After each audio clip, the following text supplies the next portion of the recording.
If you have $10,000 saved right now, you're already ahead of about 60% of Americans. If you have $50,000 saved, you're in roughly the top 25%. And if you've reached 6 figures in savings, congratulations, you're in the top 10%. But here's what nobody tells you. The number you actually need is probably very different from what you think. Today, I'm going to show you the math that proves it. In this video, I'm breaking down exactly how much money you should have saved at every age, what those numbers really mean for your financial future, and why so many people feel behind when they're actually doing just fine. We're going to cover the real median savings numbers by age, how compound interest completely changes the game, how much you actually need to retire, and why comparing yourself to averages is sabotaging your progress.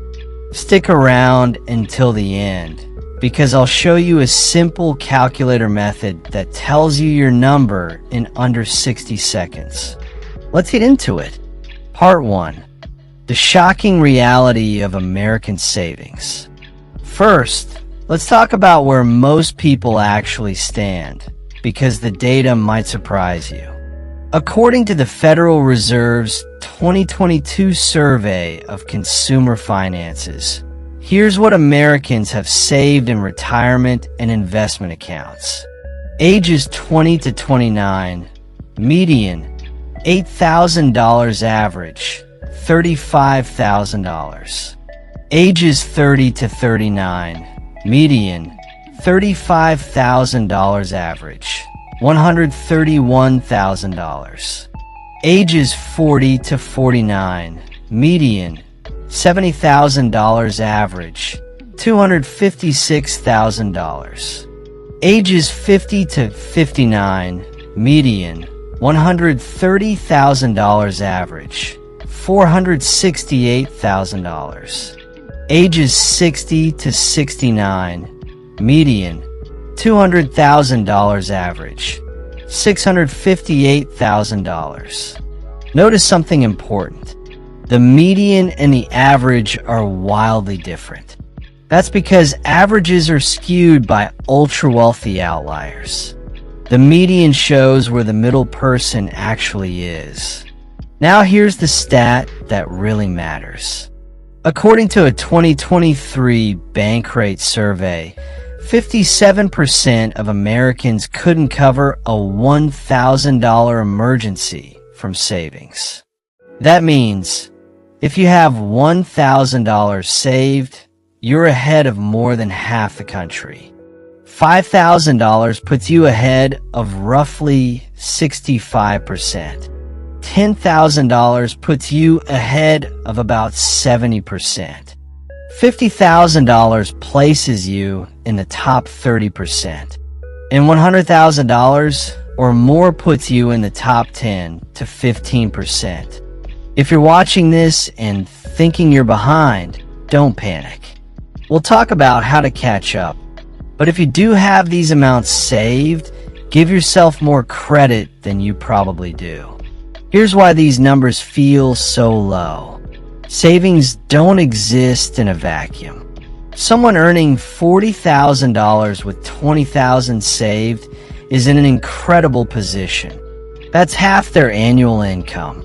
But someone earning $150,000 with the same savings has work to do. This is why comparing yourself to averages doesn't work. What matters is your income, your expenses, your goals, and your timeline. So let's stop comparing and start doing the math that actually matters. Part 2. The power of compound interest. The real advantage of saving early isn't the amount. It's time. Let me show you 2 scenarios. Sarah starts investing at age 25. She invests $500 a month for 10 years. Then she stops. Total invested, $60,000. At age 65, assuming an 8% return. She ends up with about $786,000. Now meet Mike. Mike starts at age 35. He invests $500 a month for 30 years. Total invested, $180,000. At 65, he ends up with about $745,000. Sarah invested $120,000 less and still finished with more. That's compound interest. Time in the market beats timing the market. Here's the simple rule that explains this. The rule of 72. Take 72 and divide it by your annual return. That's how long it takes to double your money. At 8%, your money doubles about every 9 years. So $10,000 invested at 25 becomes $20,000 at 34, $40,000 at 43, $80,000 at 52, and $160,000 by 61. That money grew without you adding a single dollar. That's why every dollar saved in your 20s can be worth $10 in your 60s. In your 30s, about $5. In your 40s, about $2.50. If you've saved anything at all early, you're ahead. Part 3. How much do you actually need to retire? You probably heard you need $1 million to retire. But let's do the math. The 4% rule says you can safely withdraw 4% of your savings each year. $1 million gives you $40,000 a year, about $3,300 a month. Add Social Security, and many people are already close to their target. Here's the personalized way to calculate your number. First, estimate your annual retirement expenses. Let's say $60,000. Next, subtract guaranteed income like Social Security. If Social Security covers $23,000 a year, you need $37,000 from savings. Divide that by 0.04. That gives you a retirement number of about $925,000. For a more frugal lifestyle, that number could be far lower. Retirement isn't about hitting a magic number. It's about covering your lifestyle. Now let's reverse engineer it.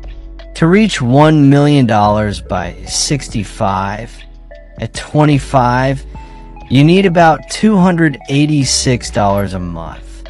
At 30, about $671. At 35, about $1,050. At 40, about $1,698. Every 5-year delay roughly doubles the effort, but existing savings change everything. Your head start matters. Part 4. AG-based benchmarks. Fidelity suggests these salary-based targets.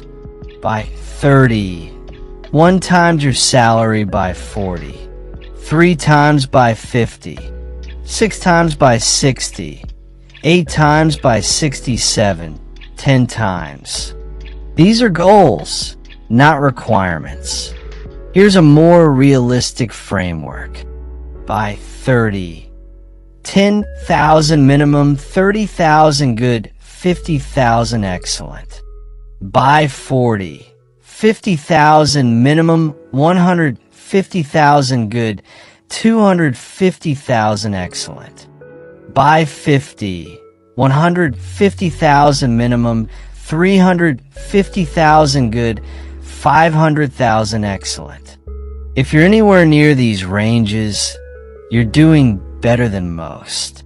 Consistency matters more than perfection. Part 5. How to catch up if you're behind.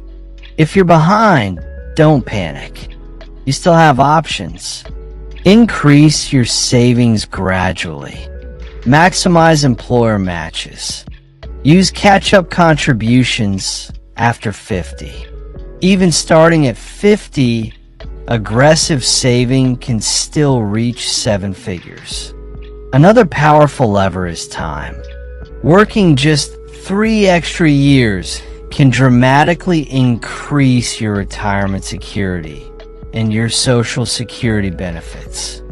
And finally, adjust expectations. You don't need $1 million. You need enough for your life. Part 6. Your action plan. Step 1. Calculate your savings multiplier. Total savings divided by annual income. Step 2.